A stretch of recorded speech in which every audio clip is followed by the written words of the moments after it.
Hello friends, आप सभी लोगों का स्वागत है आपके अपने परिवार यूट्यूब चैनल फ्रेशर क्लासेस में।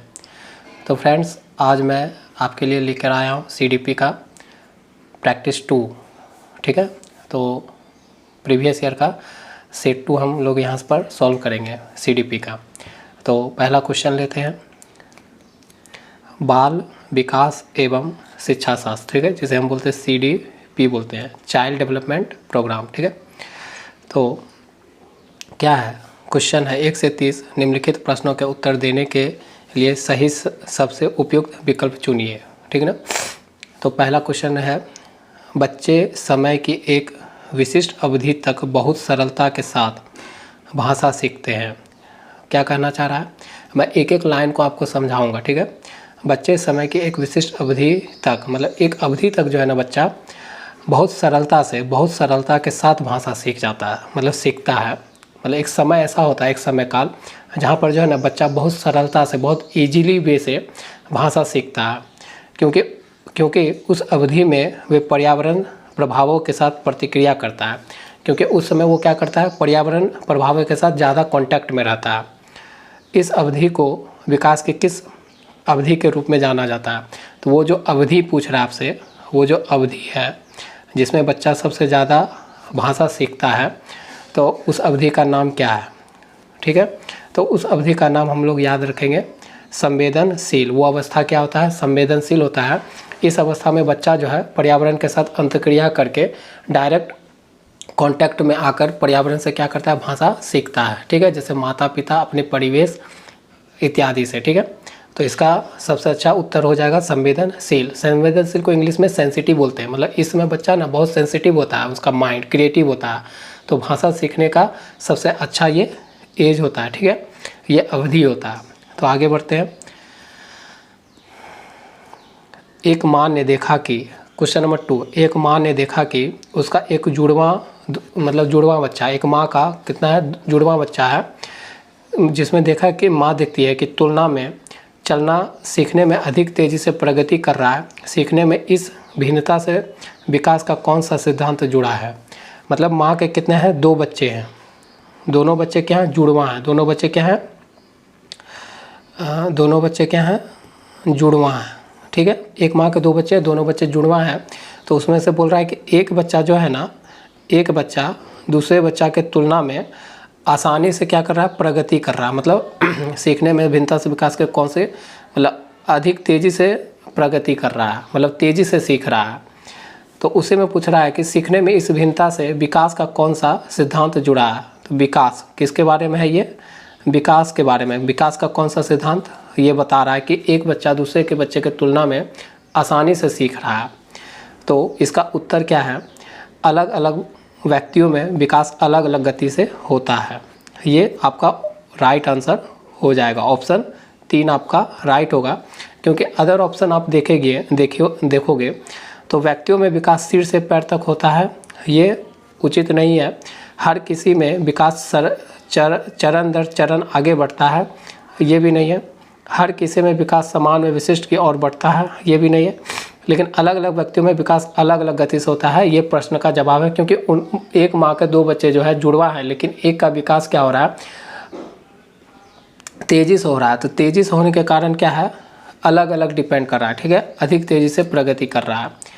तो ऑप्शन 3 नंबर हो गया। आगे बढ़ते हैं।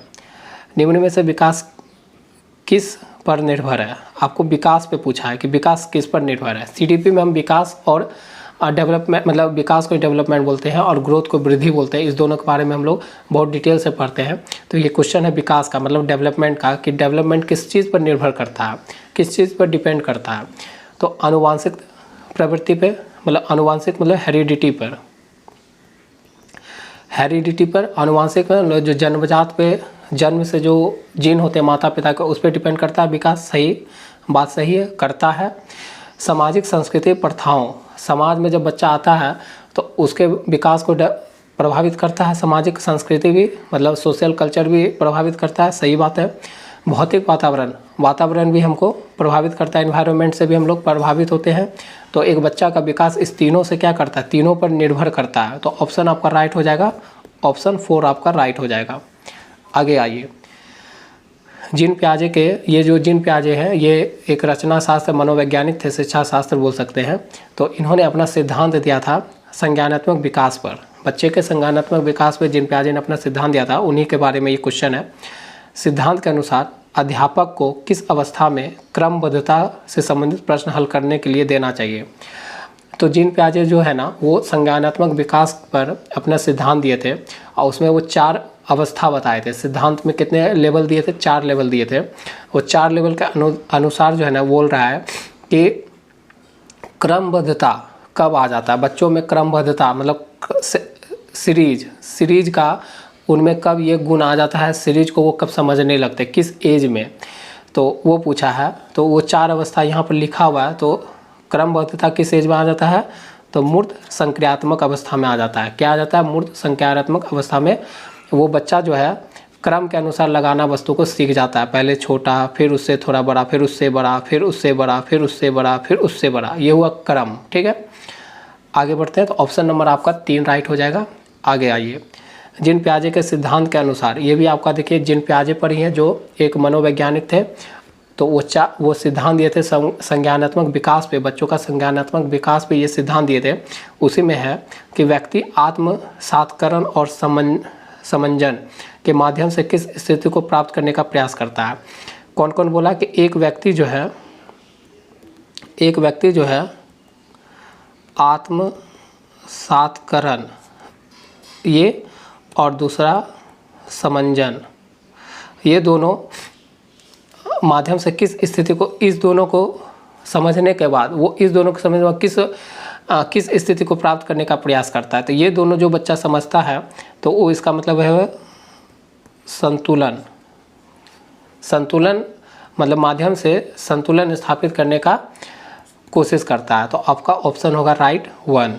आगे आइए, 6 वर्षीय लड़का मनीष दुनिया और दूसरों के अनुभवों को केवल अपने ही दृष्टिकोण से देखता है और दूसरे के दृष्टिकोण समझने में असफल रहता है। देखिए ये क्वेश्चन बहुत अच्छा है।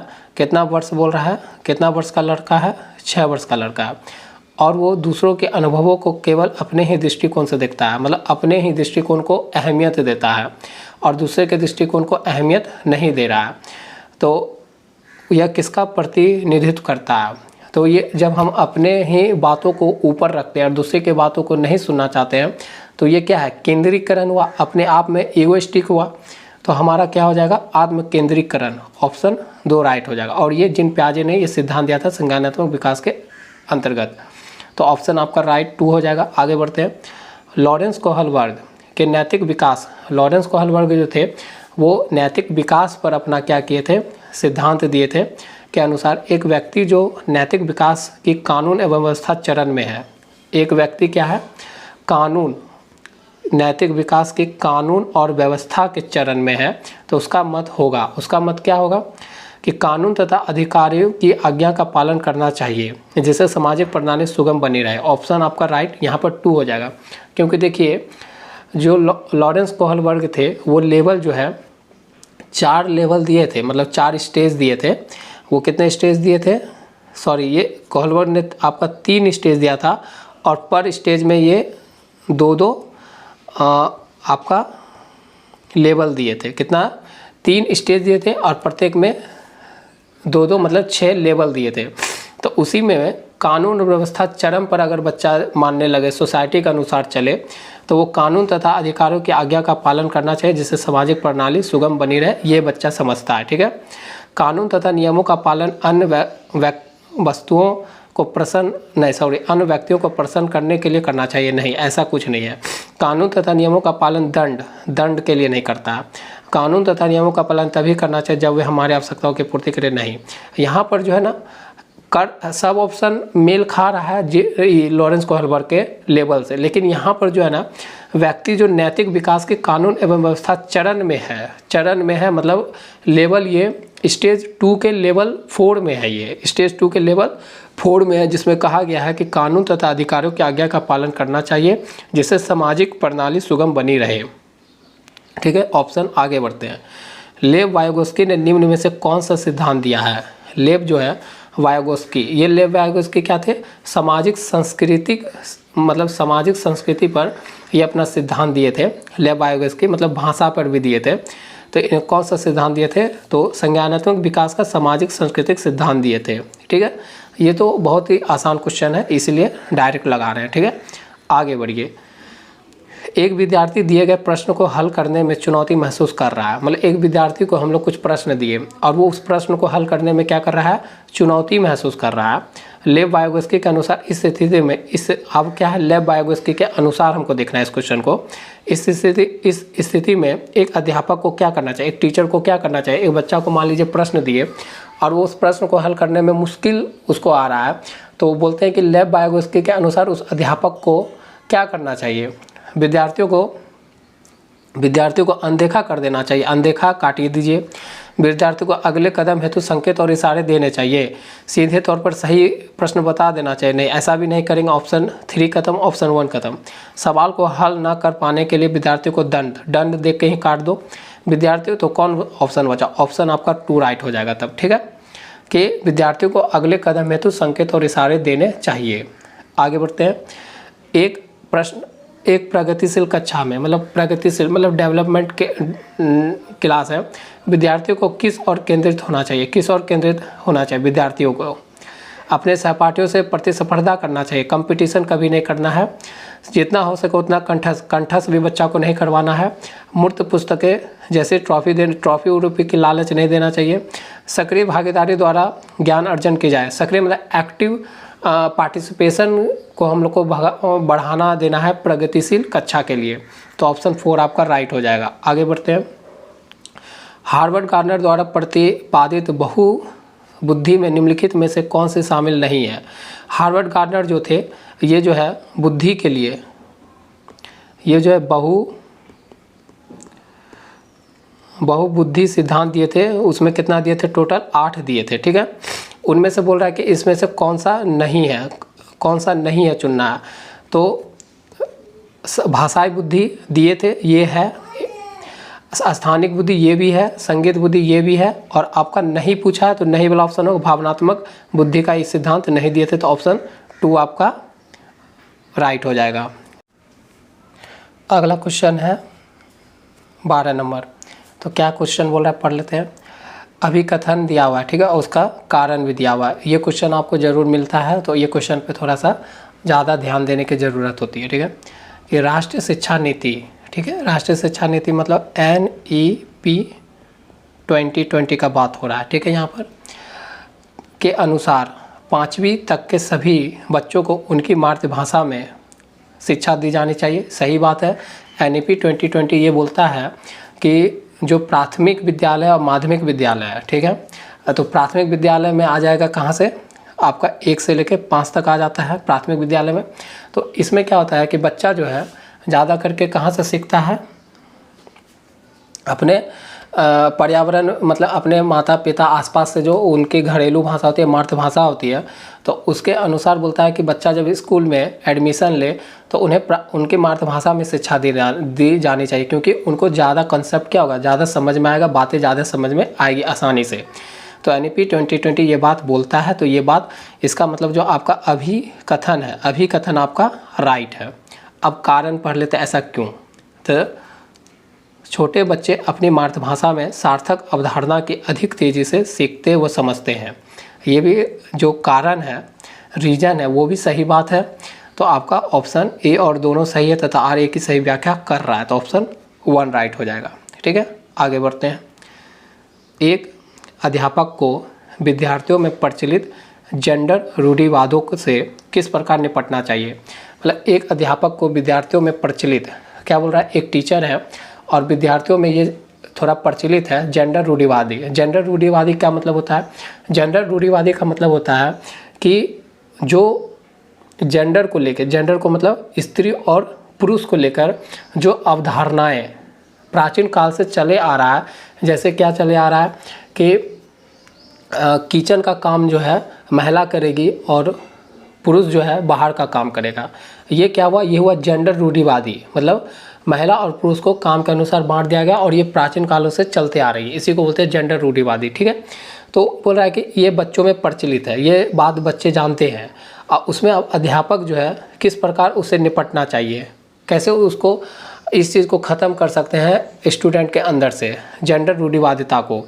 तो देखिए इसका आंसर क्या होगा कि विद्यार्थियों में जेंडर विशिष्ट भूमिका को बढ़ावा देना चाहिए, विशिष्ट भूमिकाओं को बढ़ावा देना चाहिए।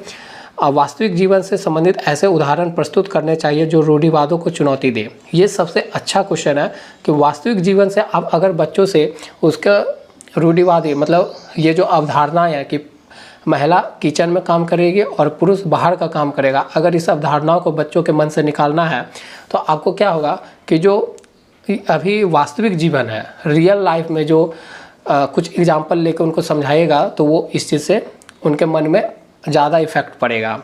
ठीक है, जैसे आप पीटी उषा हुआ, पीवी सिंधु हुआ, इनका उदाहरण दे सकते हैं कि ये खेल के क्षेत्र में कितना आगे गई है, नाम की है, एक लड़की है तब भी इतना नाम की है। तो उससे क्या होगा, उनको क्या होगा, किचन वाला कंसेप्ट, ये महिला जो किचन में सिर्फ काम कर सकती है, ये कंसेप्ट से छुटकारा मिलेगा। ठीक है, तो आपको वास्तविक जीवन से उदाहरण देना सही रहेगा। तो ऑप्शन 2 राइट है, इसके अलावा सब खत्म है। ठीक है, एक बहुसांस्कृतिक कक्षा में, बहुसांस्कृतिक मतलब मल्टी कल्चरल क्लास है। ठीक है, मतलब उस क्लास में अलग अलग संस्कृति से आने वाले बच्चे शामिल हैं। कक्षा में अध्यापक को क्या करना चाहिए, बताइए अध्यापक को क्या करना चाहिए। मतलब एक कक्षा है जिसमें अलग अलग संस्कृति के बच्चे पढ़ रहे हैं, तो ऐसे में अध्यापक को उस कक्षा को संभालने के लिए क्या करना चाहिए। तो केवल प्रबल समूहों की सांस्कृतिक प्रथाओं को प्रधानता देनी चाहिए। केवल जब भी रहे सीडीपी में, अगर आपको थोड़ा टिक से भी खेलना है तो आप केवल, अगर कोई भी सेंटेंस में केवल का यूज हो जाए तो उसको मतलब आंख मूंद के काट दीजिए, वो ऑप्शन हो ही नहीं सकता सही, तो ये गलत। केवल सुविधा वंचित समूहों की सांस्कृतिक प्रथाओं को प्रधानता देना चाहिए, वंचित नहीं। प्रबल समूह की सांस्कृतिक प्रथाओं की नकारात्मक प्रस्तुति करनी चाहिए, ये भी नहीं कर सकते। नकारात्मक आप उसके बारे में, किसी भी कल्चर के बारे में आप बच्चों को उसका निगेटिव नहीं बताना चाहिए। ठीक है, आपको ये काम नहीं करना है टीचर के रूप में। विद्यार्थियों के सामाजिक सांस्कृतिक अनुभवों के संदर्भ में उनकी व्यक्तिगत भिन्नताओं का सम्मान करना चाहिए, ये बात सही है। सारे कल्चर से आने वाले बच्चे को और सामाजिक में जितने भी कल्चर है सबका सम्मान करना चाहिए आपको टीचर के रूप में। ठीक है, आप क्योंकि आप भविष्य निर्माता हो तो आपको कभी भी पक्षपात नहीं करना चाहिए। ठीक है, तो ऑप्शन 4 राइट है। आगे बढ़ते हैं। जब आकलन विद्यार्थियों के किसी कौशल संबंधी बोध और समझ या पाठ के अधिगम और शिक्षण प्रक्रिया के दौरान किया जाता है तब इसे क्या कहा जाता है। क्या बोला यहाँ पर, जब आकलन का मतलब क्या हुआ, ऑब्जर्वेशन। विद्यार्थियों के किसी कौशल संबंधी बोध और समझ या पाठ के अधिगम और शिक्षण प्रक्रिया के दौरान, यहाँ पर ध्यान देने वाला है कि क्लास चल रहा है, पढ़ाई हो रही है और उसी के दौरान आप क्या कर रहे हो, आकलन कर रहे हो, किसका, विद्यार्थी लोग का। तो अगर पढ़ाई क्लास के दौरान अगर आकलन होता है तो उस तभी से क्या कहा जाता है, इसे कहा जाता है आकलन के अधिगम के लिए आकलन, असतत मूल्यांकन, अधिगम का आकलन या योगात्मक मूल्यांकन, नहीं अधिगम के लिए आकलन। ऑप्शन 1 राइट हो जाएगा। ठीक है, जब आपका क्लास मान लीजिए चल रहा है, उसी समय आप बच्चों से कुछ सवाल पूछ लेते हो तो इससे क्या होगा कि बच्चा क्या सीख रहा है, नहीं सीख रहा है, तो इससे आपको पता चल जाता है। तो ये हुआ कि पढ़ाई के दौरान बच्चों का आकलन करना। ठीक है, तो ये ऑप्शन होगा अधिगम के लिए आकलन, क्योंकि आप सिखाना चाह रहे हो ना क्लास में कोई चीज़। तो आगे बढ़ते हैं, ऑप्शन नंबर 1 राइट हो जाएगा 15 नंबर क्वेश्चन का। आधा सफ़र तय कर चुके हैं। तो अगर बच्चे लोग, आपको अगर पसंद आता है क्लास तो क्लास को आप लाइक कर सकते हैं, और आपके फैमिली फ्रेंड में अगर तैयारी करते हैं तो आप मेरे चैनल को सजेस्ट कर सकते हैं। ठीक है, और कमेंट करके बताइए कि पढ़ाने का तरीका ठीक है और बदलाव करना चाहिए। ठीक है, क्योंकि आपका फीडबैक ही मेरे लिए मोटिवेशन का काम करता है। ठीक है, आगे बढ़ते हैं, क्वेश्चन 16 नंबर पढ़ते हैं। सभी विद्यार्थियों को उनकी योग्यताओं में भिन्नता होने के बावजूद उनके संभाव्य गुणों की प्राप्ति के लिए अवसर प्रदान करना किस प्रकार की कक्षा का मुख्य उद्देश्य है।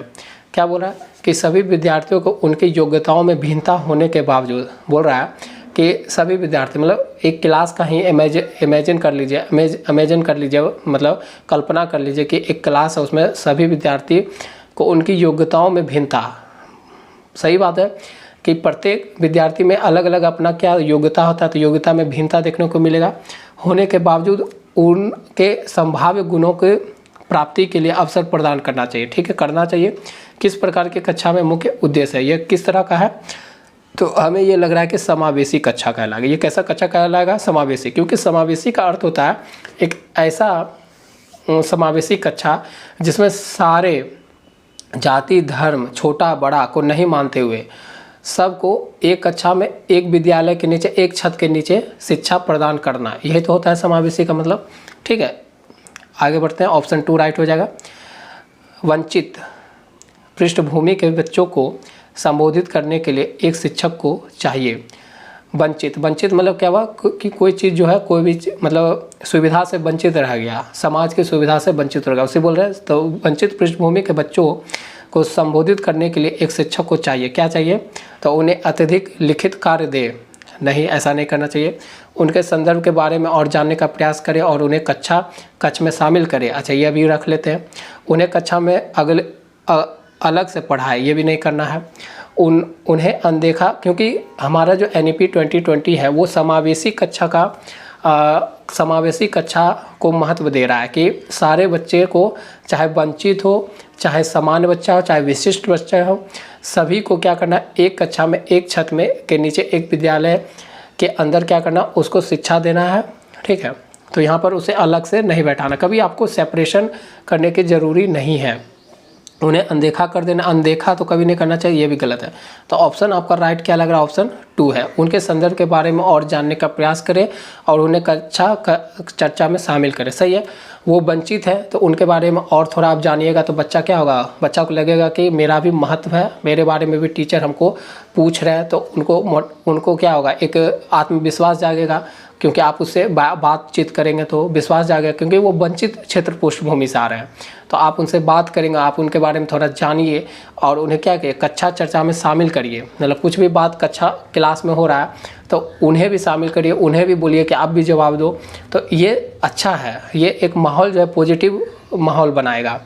तो ऑप्शन 2 राइट हो जाएगा। आगे बढ़िए, निम्नलिखित में से कौन सी अधिगम आवश्यकता किसी व्यक्ति के संतुलन, शारीरिक निपुणता और हाथ आंख सामंजस्य की क्षमता को प्रभावित करती है। देखिए, निम्नलिखित में से कौन सी अधिगम आवश्यकता मतलब क्या बोल रहा है, लर्निंग डिसेबिलिटी का बात हो रहा है, मतलब वो सीखने में कुछ अक्षमता या योग्य नहीं है, ऐसा कुछ हो रहा है यहाँ पर। किसी व्यक्ति के संतुलन, शारीरिक मतलब होता है शरीर के बारे में, बॉडी के बारे में बात कर रहा है। निपुणता और हाथ और आँख तो शरीर से जुड़ा हुआ है। सामंजस्य की क्षमता को प्रभावित करती है, तो मतलब शारीरिक क्षमता को प्रभावित कर रहा है मेनली।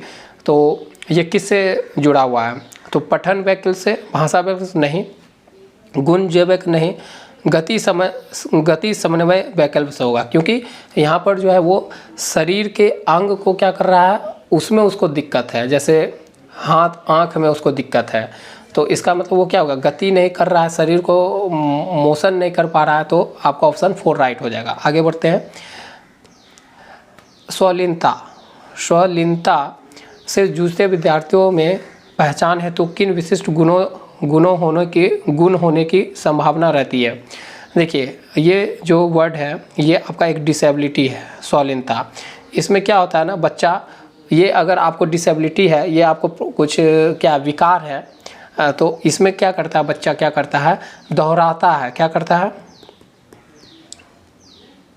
कोई भी चीज़ को है ना दोहराते रहता है, मतलब एक काम क्या, उसी को जैसे लिख रहा था ऐसे दोहरा रहा है, कोई चीज़ काम कर रहा है तो उसको दोहरा रहा है, मतलब रिपीटेशन का उसमें ये एक क्या होता है, चिन्ह देखा जाता है रिपीटेशन करने का।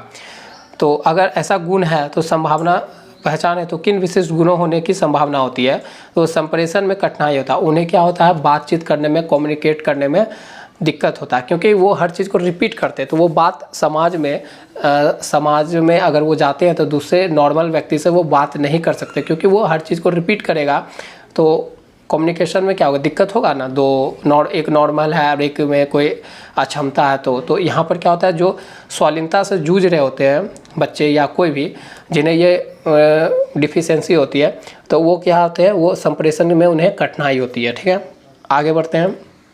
निम्नलिखित में से कौन सी सृजनात्मक विद्यार्थियों की पहचान विशेषता नहीं है? निम्नलिखित में से कौन से सृजनात्मक विद्यार्थी की पहचान विशेषता नहीं है? सृजनात्मक का मतलब क्या होता है? सृजनात्मक का मतलब होता है सृजनात्मक विद्यार्थी की पहचान की प्रबलता नहीं है। सृजनात्मक व मेंटल से मतलब मेंटल स्थिति, तो पहचान विशेषता नहीं है। सृजनात्मक मतलब वह मेंटल, बौद्धिक, ये सब भाव मतलब विकास हो रहे हैं उसमें। तो जिज्ञासु का प्रबल भावना उसमें होता है, सही बात है। यहाँ पर नहीं बोला है तो हमारा आंसर नहीं वाला होगा, तो यहाँ पर आपको नहीं पूछ रहा है। ठीक है, तो जिज्ञासु की प्रबल भावना होती है संज्ञानात्मक विद्यार्थियों में, हाँ सही है। अभिसारी का मतलब होता है क्या बोलते हैं, अभिसारी का मतलब एक निगेटिव वर्ड तरह का मान सकते हैं इसको। मैं कैसे बोलूँ, मैं एक वर्ड बोल रहा हूँ इंग्लिश में। अभिसारी का मतलब क्या होता है ना, क्लोज इंडेड बोल सकते हो। ठीक है, मतलब एक कुएं का मेढक जिसे बोलते हैं। तो संज्ञानात्मक विद्यार्थी जो जिज्ञासा का प्रबल भावना होता है वो कभी कुएं का मेढक हो सकता है? नहीं हो सकता है। ठीक है, उचित स्तरीय समस्या समाधान कौशल होता है, सही बात है। नवाचार्य अनूठ विचार होता है, सही है। नया नया विचार उनमें आते रहता है, ये भी सही है। लेकिन अवसारी सोच नहीं होता, तो नहीं वाला ऑप्शन हमारा ऑप्शन 2 हो जाएगा। आगे बढ़ते हैं। राष्ट्रीय शिक्षा नीति 2020 सुझाती है कि शिक्षा, देखिए NEP 2020 के बारे में बात आ गया, सुझाती है कि शिक्षा जो है पाठ्य पुस्तक की विषय वस्तु तक सीमित होनी चाहिए, कभी भी नहीं ऐसा बोलता है। तथ्यों के कंठस्थ वाला देखिए काट दीजिए, कहीं कोई बच्चे को कभी भी कंठस्थ पे बोध नहीं दिया। यहाँ पर रचना के अनुसार सीखने को या शिक्षा को मतलब शिक्षा को क्या दिया गया है, शिक्षा पर जोर दिया गया है NEP 2020 में कि रचना के द्वारा बच्चा सीखे, कंठस्थ रटाने वाला कोई काम नहीं है। विद्यार्थियों के बीच प्रतिस्पर्धा बढ़ाने की ओर उन्मुख होना चाहिए। समालोचनात्मक चिंतन के विकास पर केंद्रित होना चाहिए, हाँ ये होना चाहिए। प्रतिस्पर्धा पर भी जोर नहीं देने बोलता है, ठीक है, कंपटीशन नहीं करना है। तो आपका ऑप्शन क्या हो जाएगा 4। देखिए कंपटीशन इसलिए नहीं करना होगा क्योंकि हम लोग जिस जनरेशन से पढ़ के आ रहे हैं तो हम लोग को हमेशा सिखाया गया कि कंपटीशन, रैंक 1 लाना है, 2 पे है तो 1 लाना है, 3 पे तो 1 लाना है, तो कंपटीशन में लगा दिया गया था। लेकिन इसमें क्या था, नेगेटिविटी थी कि हम लोग क्या थे, मेंटल डिस्टर्ब रहते थे। अगर रैंक 1 नहीं आता था या नंबर से चूक जाते थे तो बच्चा क्या होता है, डिप्रेशन में चल जाता था। तो NEP 2020 बोलता है ऐसा नहीं करना है, बच्चों में कंपटीशन की भावना को ख़त्म करना है। ठीक है, ये नई शिक्षा पॉलिसी जो आपकी NEP 2020 में बना उसके अनुसार मैं बता रहा हूँ।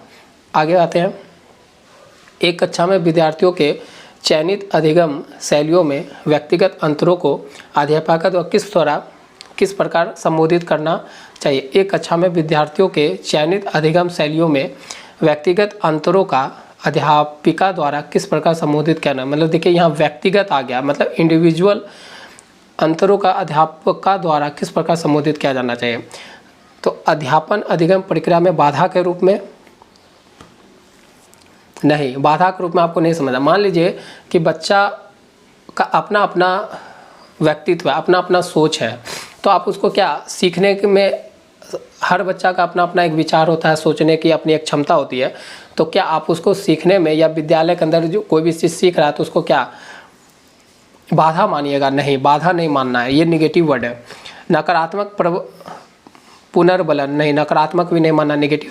संज्ञानात्मक असमानता के परिणाम के रूप में देखना चाहिए, नहीं ये भी नहीं है।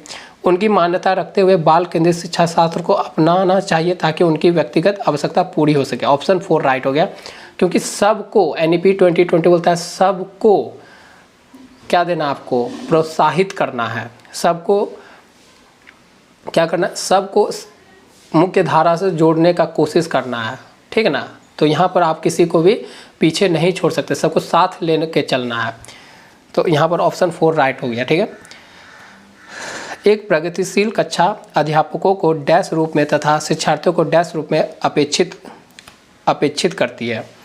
तो एक प्रगतिशील, यहाँ कैसी कक्षा की बात हो रही है, प्रगतिशील कक्षा के। तो अध्यापक को कैसा होना चाहिए, ज्ञान का प्रदाता, ज्ञान का निष्कर्ष। देखिए इसमें क्या ऑप्शन 1 है, जो विद्यार्थी को निष्क्रिय माना गया है, निष्क्रिय ग्रहणकर्ता। निष्क्रिय मतलब क्या, वो कोई भी चीज़ ग्रहण नहीं कर रहा, मतलब कोई चीज़ का यूज वो नहीं कर रहा है, तो निष्क्रिय तो कभी नहीं देखना, ये नेगेटिव वर्ड है, ख़त्म। जानकारी का टीचर को क्या मानना चाहिए, जानकारी का प्रभुत्वधारी स्रोत या अधीनस्थ प्रतिभागी। और बच्चों में देखिए अधीनस्थ हो गया, नेगेटिव वर्ड है ये एक तरह का, ये भी खत्म। सुसाधक ज्ञान के टीचर को क्या मानना चाहिए, एक प्रगतिशील कक्षा में सुसाधक मानना चाहिए, सही बात है। अज्ञान के छात्र को क्या मानना चाहिए, ज्ञान के सृजन में सक्रिय भागीदारी, कि बच्चा जो है एक्टिव रूप से उसमें क्या हो, पार्टिसिपेट हो, जो टीचर बता रहा है क्लास में उसमें एक्टिव रूप से भाग ले, तो ये सही है प्रगतिशील कक्षा के लिए। तानाशाह नहीं, टीचर तानाशाह नहीं होना चाहिए, गलत बात है। ऑप्शन 3 राइट हो गया। आगे बढ़ते हैं। रेयान के कुछ दिन पहले ही जाना है कि अंग्रेजी के किसी शब्द के पीछे ईडी लगाने से उस शब्द का रूप वर्तमान से भूतकाल में बदल जाता है। इस जानकारी को पाने के लिए रेयान हर शब्द का भूतकाल रूप दर्शाने के लिए यह तरीका अपना रहा है। तो बच्चों द्वारा किसी नियम को हर दिशा में निरूपित करने का यह रुझान उनकी अपनी सोच की डैश की प्रवृत्ति को दर्शाता है। देखिए रियान नाम का एक स्टूडेंट है, जिसे क्या है ना, हम लोग को भी होता था कि ईडी लगाने से क्या हो जाता है, कोई भी वर्ड का, इंग्लिश वर्ड का वर्तमान से क्या बन जाता है, प्रेजेंट से पास्ट बन जाता है ईडी लगाने से, मतलब किसी भी वर्ड के अंत में। ये हम लोग को भी अवधारणा थी, ठीक है। तो उनको भी, मतलब रेयान को भी इस क्वेश्चन के अनुसार उसको ये अवधारणा मन में बन चुका है, और वो हर शब्द को वर्तमान से भूतकाल बनाने के लिए, प्रेजेंट से पास्ट बनाने के लिए हर शब्द के अंत में ईडी लगा रहा है। तो यह रुझान उनकी अपनी सोच की डैश की प्रवृत्ति को दर्शाता है। तो वो उसकी किस सोच की प्रवृत्ति को ये दर्शा रहा है, तो अति नियमितता, मतलब वो अति कर रहा है। नियमितता मतलब क्या, कंटिन्यूटी तो कर रहा है लेकिन अति कर रहा है, मतलब बार बार वही चीज़ में वो अटक गया है। तो आपका ऑप्शन 2 राइट हो जाएगा, ठीक है। आगे बढ़ते हैं। ब्रेनस्टॉर्मिंग विचार, क्या है इसका अर्थ, विचारावेश को एक तकनीकी के रूप में, क्या तकनीक मतलब तकनीकी के रूप में बच्चों में डैश विकसित करने के लिए उपयोग किया जा सकता है। तो विचारावेश को एक तकनीक के रूप में बच्चों में डैश विकसित करने के लिए उपयोग किया जा सकता है। तो क्या विकसित करने के लिए उपयोग किया जा सकता है, तो उसमें अपसारी सोच, अपसारी, ठीक है, मतलब कंजर्वेटिव सोच, मतलब कंजर्वेटिव मतलब क्या करना है इसको, क्लोज इंडेड है, ये हो गया ओपन इंडेड थिंकिंग, मतलब उनके सोच को क्या करना, खोलना है, जिसे बोलते हैं डाइवर्ज करना, मतलब हर दिशा में उनको सोचने के काबिल बनाना है। तो ऑप्शन आपका राइट 2 हो जाएगा, 3 हो जाएगा, ये सब खत्म हो जाएगा, ठीक है। आगे बढ़ते हैं। रचनावादी कक्षा में एक शिक्षक की सबसे महत्वपूर्ण भूमिका क्या है, रचनावादी मतलब क्रिएटिविटी क्लास में एक शिक्षक की सबसे महत्वपूर्ण भूमिका क्या है, सभी बच्चों को मानक निर्देश। देखिए और एक बात बोले थे कि अगर आपको सीडीपी में कहीं भी केवल, किसी भी सेंटेंस में केवल से अगर वर्ड शुरू हो तो उसको काट दो, और एक अब और जोड़ लो, अगर किसी भी सेंटेंस में मानक लिखा रहे तो मानक भी काट देना है, ठीक है। तो मानक निर्देश देना चाहिए नहीं। सुनिश्चित करना कि प्रत्येक बच्चा अपनी क्षमता को सर्वोत्तम रूप से प्रकट करे, सभी बच्चों को ये वाला रख लेते हैं, सभी बच्चों से समान गति से आगे बढ़ने की अपेक्षा करें, अपेक्षा नहीं करना है। बच्चों को विविध आवश्यकताओं के प्रति उदासीन है, निगेटिव वर्ड, ये भी काट देना चाहिए। अभी हम 2 ऑप्शन रखे हैं 2 और 3, देखते हैं। सुनिश्चित करना कि प्रत्येक बच्चा अपनी क्षमता को सर्वोत्तम रूप से प्रकट करे, ये सही है, क्योंकि सब बच्चा पे क्या करना है, सब बच्चा से आप ये अपेक्षा कर सकते हो कि वो अपनी क्षमता के सर्वोत्तम से सर्वोत्तम अपना क्या कर से ये दे सके, मतलब कोई भी चीज़ में अगर काम कर रहा है तो वो अपना सर्वोत्तम उसमें दे सके, ये उसमें प्रोत्साहन करना है बच्चों में, ठीक है। ये तो ऑप्शन 3 खत्म हो जाएगा, ऑप्शन 2 आपका राइट हो जाएगा, ठीक है। आगे बढ़िए। निम्नलिखित में से कौन सा समस्या समाधान की पद्धति का पहला चरण है, समस्या समाधान का पद्धति का कितना चरण है, तो समस्या समाधान में 6 हमारा चरण होता है, 6 या 7 होता है, ठीक है। तो उसमें से पद्धति का पहला चरण कौन सा होता है, तो कोई भी समस्या आपके पास आए तो पहले समस्या को क्या करोगे, पहचानोगे ना, तो समस्या का पहचान, ऑप्शन आपका राइट 2 हो जाएगा। आगे बढ़ते हैं। प्राथमिक विद्यालय, किस विद्यालय का बात हो रहा है, प्राथमिक विद्यालय में छात्रों को प्रेरित करने के लिए शिक्षक को क्या रणनीति अपनानी चाहिए, प्राथमिक मतलब 1 से 5 वर्ग के स्टूडेंट को प्रेरित करने के लिए शिक्षक को क्या रणनीति अपनाना चाहिए? तो व्यक्तिगत छात्रों के बीच अंकों के लिए प्रतिस्पर्धा, बोले थे प्रतिस्पर्धा कभी भी नहीं करवाना है, खत्म। प्रत्येक गतिविधि के लिए प्रेरक कारकों के रूप में प्रोत्साहन, पुरस्कार और दंड का उपयोग करना है, दंड भी नहीं देना है, खत्म। पूरी कक्षा के लिए मानक बोले थे, देखिए काट दीजिए, खत्म, निगेटिव वर्ड है ये। और ऑप्शन जो बच गया वही हो जाएगा, ऑप्शन 4 हो जाएगा, क्योंकि देखिए पढ़ कर भी देखिए बच्चों को उनकी रुचि के अनुसार लक्ष्य निर्धारित करने में, देखिए जो बच्चा का इंटरेस्ट है उसी के अनुसार उनको लक्ष्य दीजिए, एम दीजिए, निर्धारित करने में सहायता करें और उसी दिशा में कार्य करने में उनकी समर्थन करें। ये बात सही है। गर्मी बहुत हो रहा है फ्रेंड्स, तो ऑप्शन आपका 4 राइट हो जाएगा। थोड़ा गर्मी हो रहा है, पसीना फूल लेते हैं।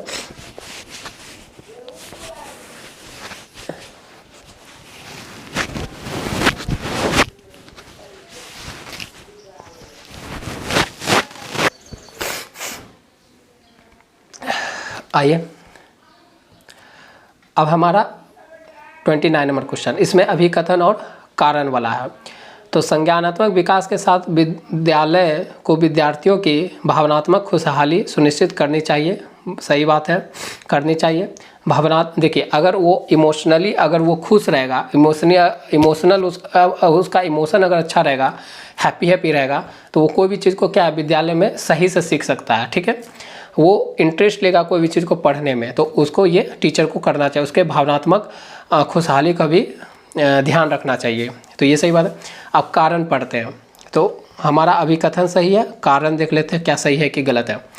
तो किसी समस्या प्रश्न को हल करते समय विचारों का मौखिकरण समस्या समाधान कौशल में बाधा डालता है। आप अगर कोई समस्या समाधान कर रहे हो और मौखिकरण मतलब मुख से बोल रहे हो, क्या कर रहे हो, मुख से अगर बार बार उस चीज़ को बोल रहे हो, तो क्या ये समस्या समाधान में मुश्किल करता है? पूछ रहा है क्या मुश्किल करता है? तो ऐसा नहीं है। मौखिकरण समस्या समाधान में कौशल में बाधा डालता है, तो बात है यहाँ पर बाधा डालता है बोला, हाँ बाधा क्या करता है, डालता है। जैसे आप प्रश्न में आप मुख से बोलोगे तो आपका दिमाग थोड़ा डाइवर्ट होगा, तो बाधा डालता है। तो ऑप्शन आपका राइट 2 क्या हो जाएगा, ऑप्शन 2। ए और आर दोनों सही है, सॉरी बाधा तो डालता है ना, बाधा डालता है तो सही बात है।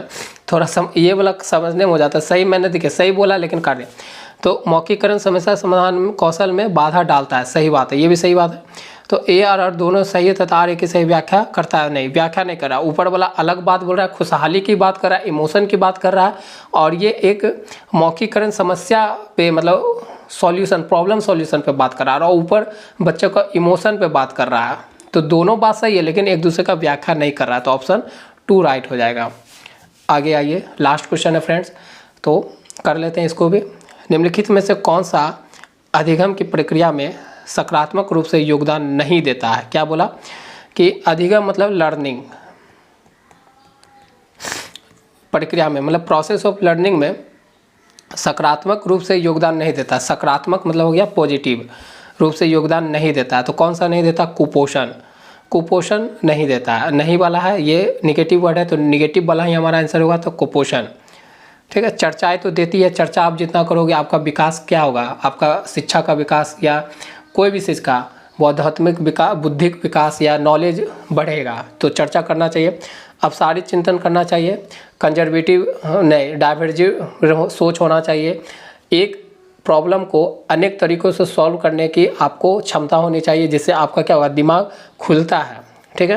तो ये होना चाहिए। समकक्षीय के साथ सहयोग, और आपके साथ जो पढ़ते हैं, आपके साथ जो सहपाठी है, उनका सहयोग लेना चाहिए, उनका सहयोग करना चाहिए, तो ये भी सही बात है। तो यहाँ पर बोला है नहीं, तो हमारा नहीं वाला होगा, तो कुपोषण हमारा ये निगेटिव वर्ड है, तो निगेटिव वाला आंसर हो जाएगा। तो फ्रेंड्स इस तरह से मैंने CDP के आपके इम्पॉर्टेंट जो है प्रीवियस ईयर 30 में 30 क्वेश्चन आपको कंप्लीट करवाया। कैसा लगा वीडियो आप कमेंट करके बता सकते हैं, और फ्रेंड्स सपोर्ट करिए, ठीक है। मैं वीडियो इसी तरह से आपको लाता रहूं, क्योंकि देखिए आपका एक मोटिवेशन और आपका एक लाइक बहुत ही क्या होता है ना, आपका एक लाइक, और अगर आप नए हैं चैनल पर, अगर आप सब्सक्राइब करते हो तो मुझे मोटिवेशन मिलता है कि मेरा मेहनत सफल हो रहा है, तो वीडियो बनाने में बहुत ही हेल्प मिलती है। तो ज़रूर करें, ठीक है। तो मिलते हैं आपसे नेक्स्ट वीडियो में, आज के लिए बस इतना ही।